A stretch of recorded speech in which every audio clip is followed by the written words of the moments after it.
Sometimes when a new player arrives at UPEI, you look at him and immediately say, that guy's a Panther through and through. You can certainly say that about today's guest, a player who has endeared himself to fans and teammates alike and emerged as a real leader with this squad. Please welcome from Ayr, Ontario, Ben McFarlane.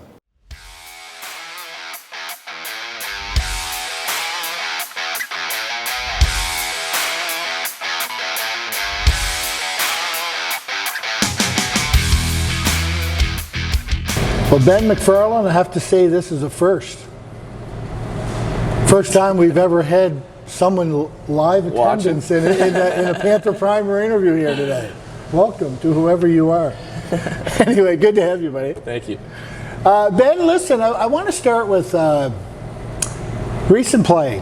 Teams 0-3, 0-1 in the last 4 games. But safe to say that that's not really, the record is not indicative of the play when you look at those 4 games on an individual basis. Yeah. Pretty safe assessment. Yeah, I think the message in the room is we're kind of just obviously a little frustrated right now. We know we have a great team and we're just can't really score or find the back of the net right now. Yeah. But overall, we're still playing really well. I think all the injuries in the start of the year didn't really help because we couldn't really get the new guys to gel with everyone yet, but everyone's kind of back now, and I think we're definitely going in the right direction. What did you like from the team's play in the last few games? Like, if you look at them, I mean, you held you lose 2-0 to UNB. The game against St. Mary's coming back, you get a goal that's questionable whether it's in. You get back to 5-4, questionable goal. Acadia, solid effort, probably deserved a bit of a better result. Yeah. And then a really solid game against Moncton. What did you like about the team's play over that I think stretch? We've started to play a little more physical. In that UNB game, we saw a lot of guys who normally don't play physical start to, and they kind of led everyone into playing like that. I think defensively we've been pretty good. I think we just got to kind of figure out how to play a full 60-minute. We seem to be good for 40, 45, and then we kind of let it slip for a little bit, and sometimes it gets away from us. Sure. But yeah. Good. Stick with it. Yeah. Right. So a few weeks ago I asked Piercy this question, and Caleb Pearson this question, and you know, he was coming back. He was a veteran guy coming in with, you know, having a lot of his teammates gone out after the U Cup. Last year you were one of 18 bodies that came in to UPEI.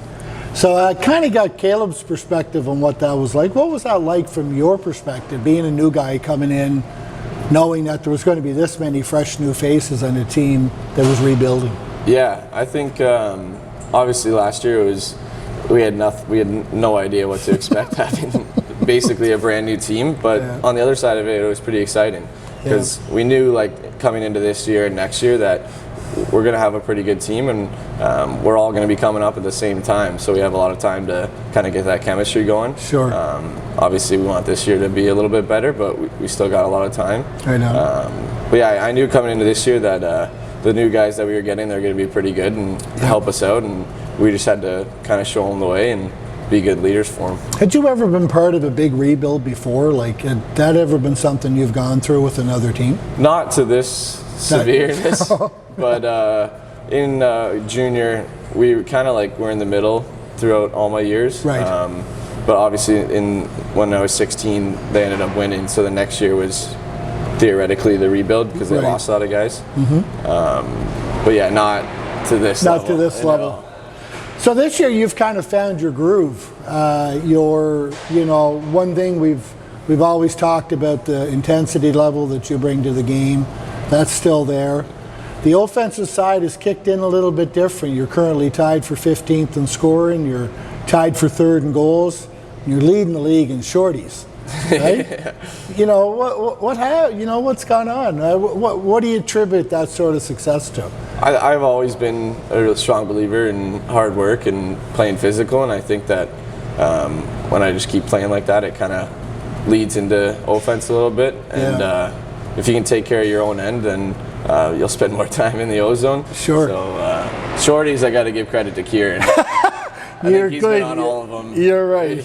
passed me pretty much all of them. Yeah. But it's obviously nice to have some success, and I think we just got to keep going as a team. And you play PK and power play. You know, you talked about you and Kieran. You guys have this insane chemistry on the ice, right? It's like Huey and Louie out there, and one does one, and you know with the other, you really feed off one another. Do you take more pride in the power play side of things or in the penalty kill side of things? I've always been a PK guy. My whole junior, I played power, but not much of it, and kill was kind of my strong suit. It's obviously nice to get on the power play as well, and it's kind of a different side of things. Sure. But yeah, with Kieran, seems to fit you. Yeah, you seem comfortable. It's definitely taken a little getting used to, because I didn't do it much in junior, so it took a little get used to. But with Kieran, he's like a bat out of. You just got to kind of read what he's doing, and you kind of just let him go. Rammer, he's our PK coach. He always talks about he's got really good instincts, and just to let his instincts go and just read off of him. But good stuff. Good stuff.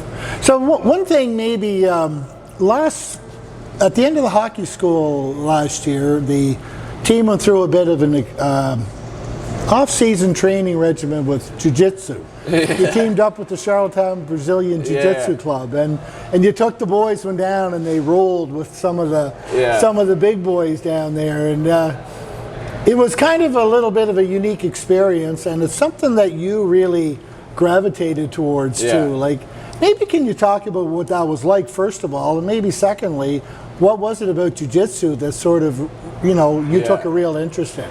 I think people who probably have played sports understand that the season can get pretty long, and by the end of it, when we're not playing games, it's kind of tough to find the motivation to just stay in the gym a lot. So we kind of just wanted something different, and so we tried it, and they put us through, they call it the gauntlet. The gauntlet, so that's right. You fought there's like 3 black belts and a brown belt. You fought them like back to back to back until they tapped you out. And I think it was more just like humbling, because we have guys like, we got Morton, he's like 240, and one of their trainers was probably like 5'10", like 150 pounds, throwing him around. Right. Like, it's just funny to see, like, doesn't matter how big you are in that, it's all about technique. For me personally, I boxed growing up. Okay. So it's kind of like a hidden workout when you don't even realize you're working out, and it's just fun. Right. But yeah, it's fun to just try new things and trying to see it from a different perspective. Sure. Are you a UFC guy? Do you follow UFC? I love watching UFC. It's Of course, that's got the boxing, the jits, and everything kind of combined. I think mostly just outside everything, it's you're working out while you're having fun. And it's a great community.